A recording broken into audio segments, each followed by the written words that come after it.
Okay mga kabungot no, mag-update sa tagaron no, na karoy bagong na-disgrasya karon mga kabungot no, mga alas 8:45 yun siya nahitabo mga kabungot no, di rin nahitabo sa Ayod Kapulay Liloan Cebu, in front yun siya sa Alkia mga kabungot o at bang kini sa sininaan.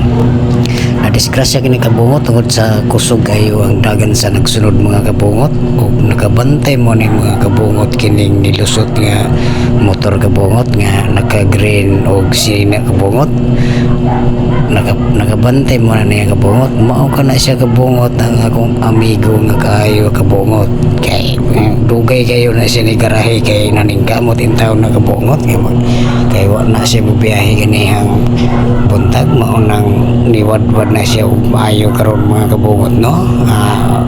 Siguro mga kabungot ako na nag-agi ron ng tuhana no mga kabungot. Mao ka na kabungot ang nadisgrasya karon mga kabungot diri dapita o kanang usa ka na babae nga mao na o kanang naghigda, bisag naghigda nagsilpon ra gihapon bisag nadisgrasya na.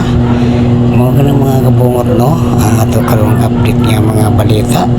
diri ra na sa Tayod Kapulay Liloan Cebu o medyo ang kana sa babae nga nagwara-wara no mga kabungot ay tulad ni Abay Landong.